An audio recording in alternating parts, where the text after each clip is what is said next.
I think you started with Trevor, kind of coming in with those 2 innings, beginning from Nate. I thought Jay and Bass were good too to kind of keep us right there. But Vlad gets the hit, probably should have been at second. The walk, and then Brandon with a perfectly placed single. Kind of just found holes. It wasn't pretty today, but definitely take it. Probably the best way to put it for the Jays. It wasn't pretty, but they got it done. They swept the Braves. 10th comeback win of the season for the Toronto Blue Jays, by the way. Very good at home. Let's bring in our guest now. It's Andrew Stoeten of the batflip.ca. Andrew, I think Schneider probably described and summarized that game perfectly. Would you consider this series against the Braves a measuring stick, or is this Jays team past that? Well, I think the series that are coming up are probably the measuring sticks, right? Because it's going to be so long until they see the Yankees and the Rays again, and the Orioles are coming up too. But yeah, I think so. Just just the fact that they were going into the National League's best team, the Braves, and they really went toe to toe with them. And the sweep was huge, as Schneider put it. They kind of got away with one yesterday. But fortunately, we don't have to. Well, we'll probably talk about it, but we don't have to super focus on those negative plays and Vlad, watching his non-home run a little bit too much as reasons for the loss, and that's something that that makes me smile, to not have to get into the nastiness of that business too much. But yeah, I think that you have to feel like it was that way. I know it was a bullpen day for the Braves on Sunday. They're dealing with some injuries in their starting pitching rotation, but yeah, big win, and they're all big at this point with the way that the AL East is going. Speaking of bullpen, it's amazing what your bullpen can do when you get a complete game from one of your starters, that being Chris Bassett.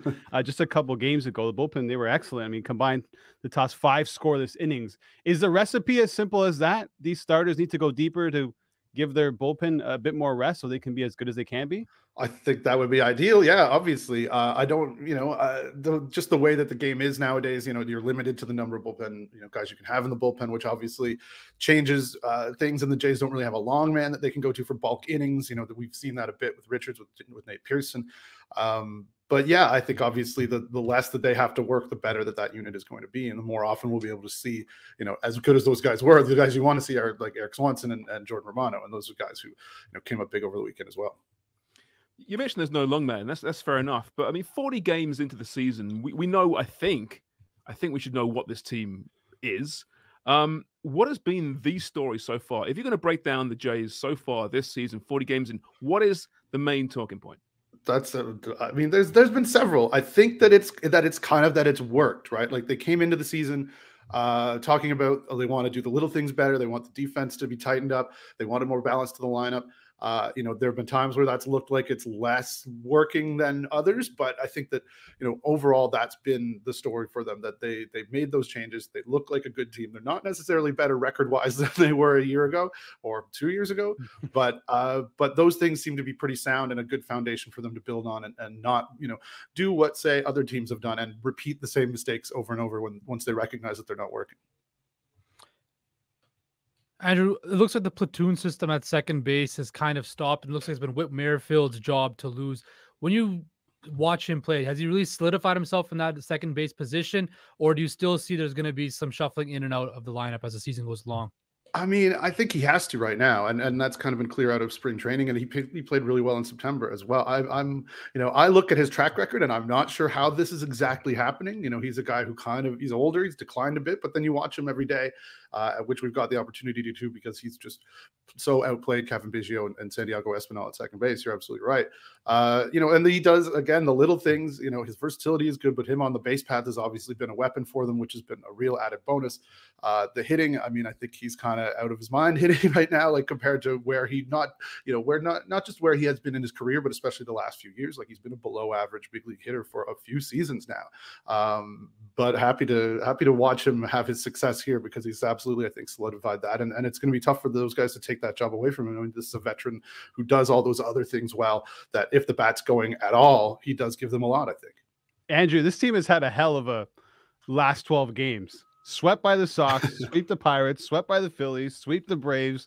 I know it's still early in a long season, but are the Jays still figuring themselves out? I'm sure they are to an extent, yeah, and we've seen that. I mean, I think in the bullpen we've seen the pecking order change a little bit, like we just talked about Merrifield. There are little things I think that are still sort of to be decided and to solidify themselves. But the sweep versus not, the alternating back and forth, I think is just a quirk. And I think that that if it goes that way against the Yankees, which are the team that's coming up, we'll be having very different conversations.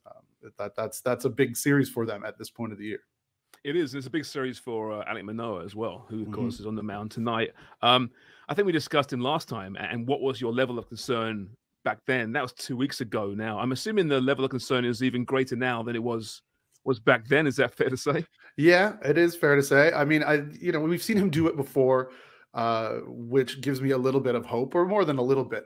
But, the slider needs to start working better. He needs to start getting guys out with it. He needs to start getting swing and miss. The lefty thing is an issue. And we kind of hoped going into this year, or maybe even going into last year, that the changeup was going to be the difference maker for him, where he could, that would really unlock his potential against left-handed batters who've kind of been the problem. He's really done well getting right-handed hitters out. And then it's kind of all gone backwards a bit for him this year. And part of it's the velocity, part of it's location. And I think it's to his credit that he's been able to go through lineups so well, and even though the numbers are ugly, with his stuff not what it was, being able to do that has been a good thing for him in a weird way. But yeah, he really needs to get that pitch back on track in particular. We saw George Springer go hit a home run yesterday, a guy who's been struggling mightily this season. Is it time for the Jays to consider taking him out of that leadoff spot, or are you still wanting the Jays to keep him in his traditional spot in the lineup? I think it's a great question. I think it's a valid question, a fair one. But and Bo Bichette would certainly look good in the lead off spot as well.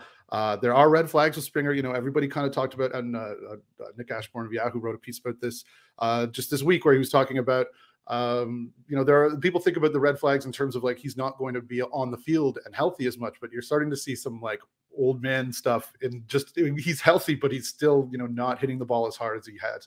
And some of those performance red flags are starting to show up as well. So that's a bit worrying. For now, I'm fine with him still there. I think that most people probably would be, and it would be kind of drastic to do it just because that has been his role for so long. And it might be a different story if it was a different kind of a guy who had just sort of become a leadoff hitter and isn't trying to break a record of, most leadoff home runs and all that sort of that goes along with it. But yeah, at some point, if he continues to struggle, they're going to have to think about that and make a decision there. Andrew, so the next 11 games against AL East opponents, they got 4 coming up against the Yankees and the Orioles and Tampa Bay. Would you be surprised if they finish this stretch under 500? No, I mean, that's a really good stretch of teams. I mean, the AL East has been beating up on everybody so far, and they haven't seen each other a ton. So, I think that would be bad. I think I don't want to be part of the discourse if that were to happen. But yeah, I think it's absolutely a possibility. I think the Orioles are the ones who are really kind of interesting. Everybody always fears the Rays, even though you don't know what exactly magic they're going to be running that year. And the Yankees are the Yankees. And the Orioles, I think, I personally thought, last year was one of those years where they got there a little bit too early, and we might see them pull back this year, especially when they went out and didn't spend any money in the offseason, which kind of felt like an affront to their fans a little bit.